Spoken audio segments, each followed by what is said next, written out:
ಕರ್ನಾಟಕಕ್ಕೂ guarantee ಉತ್ತರ ಕರ್ನಾಟಕದಲ್ಲೂ ಕೂಡ ಜನ ಬಹಳ ಸೌಖ್ಯವಾಗಿದ್ದಾರೆ, ಬಹಳ ನೆಮ್ಮದಿಯಿಂದ ಇದ್ದಾರೆ.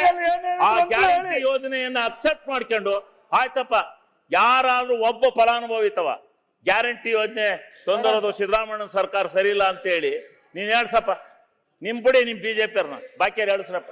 ಅವ್ರು ತಗೊಂಡ್ ತಿಂತಾವ್ರೆ, ಅವ್ರೆಲ್ಲ ತಗೊಂಡು ಉಪಯೋಗಿಸ್ತವ್ರೆ, ಅವ್ರನ್ನ ಯಾಕೆ ನೀವು ಟೀಕೆ ಮಾಡ್ತೀರಿ?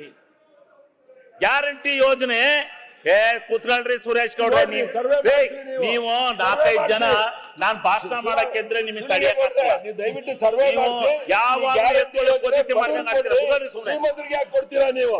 ನನಗೂ ಬಸ್ ಫ್ರೀ, ಬಡವ್ರ ಪರ ಅಲ್ಲ. ಒಂದ್ ನಿಮಿಷ ನಾನು ಸ್ವಲ್ಪ ಹಿಂದಾಗ್ರಿ. ಶ್ರೀಮಂತರಿಗೆಲ್ಲ ಬಸ್ ಫ್ರೀ, ಶ್ರೀಮಂತರಿಗೆಲ್ಲ 2000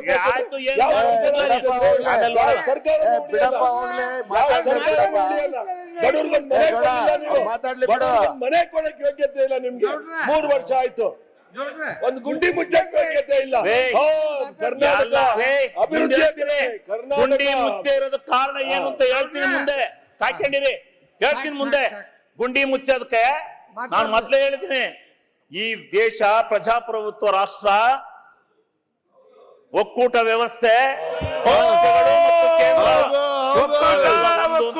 ಭಾವನೆ ಹೋಗ್ಬೇಕು, ಒಂದಾಗಿ ಬಾಳ್ಬೇಕು ಅಂತ ಹೇಳಿ ಅಂಬೇಡ್ಕರ್ ಸಂವಿಧಾನ ಬರೆದೋಗಿದ್ದಾನೆ. ಸಂವಿಧಾನ ಅಂಬೇಡ್ಕರ್ ಗೊತ್ತಾಯ್ತಾ? ಕಿತ್ತಾಡಿ ಅಂತ ಬರ್ದಲ್ಲ ರೀ, ರಾಜ್ಯನೇ ಬೇರೆ ಕೇಂದ್ರನೇ ಬೇರೆ, ಮಲ್ತಾಯಿ ಧೋರಣೆ ಮಾಡ್ಕೊಂಡು ಈ ದೇಶ ಹಾಳು ಮಾಡಿ ಅಂತ ಹೇಳಿ ಅಂಬೇಡ್ಕರ್ ಸಂವಿಧಾನ ಬರ್ದಲ್ಲ, ಬಹಳ ಸಮಗ್ರವಾಗಿ ಬರ್ದೋಗ್ಯಾರೆ. ಅವೆಲ್ಲ ಒಂದಾಗಿರ್ಬೇಕು.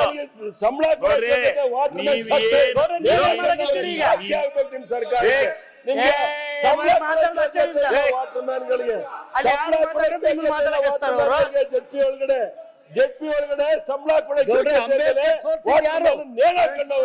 ಆ ಪರಿಸ್ಥಿತಿಗಿದೆ ನಿಮ್ ಸರ್ಕಾರ. ಈಗ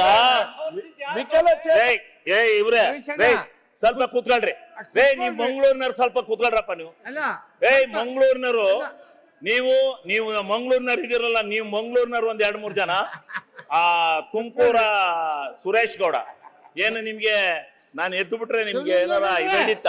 ಯಾಕಂಗ್ ಮಾಡ್ತೀರಿ ನೀವು? ಸುಮ್ಮನೆ ಕುತ್ಕೊಳಕ್ಕಾಗಲ್ಲ ಅಧ್ಯಕ್ಷರೇ, ಕೇಳ್ರಿ.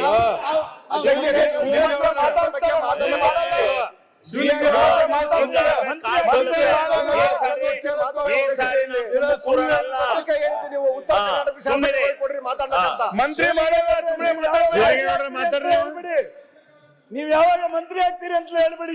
ಆಮೇಲೆ ಈಗ ಮುಂದೆ ಚರ್ಚ್ ನೋಡ್ರಿ, ನಾವು ನೀವೆಲ್ಲ ಒಟ್ಟಿಗೆ ಸೇರಿ ಕೇಂದ್ರ ಸರ್ಕಾರದಿಂದ ಹಣ ತಂದು, ಅಲ್ಲಿಂದ ತಂದು, ಇಲ್ಲಿಂದ ತಂದು ಈ ಕರ್ನಾಟಕ ರಾಜ್ಯವನ್ನು ಅಭಿವೃದ್ಧಿ ಪಡಿಸನ್ರಿ. ಬ್ಯಾಡ ಕಿತಾಪತಿ, ಬಿಟ್ಬಿಡ್ರಿ.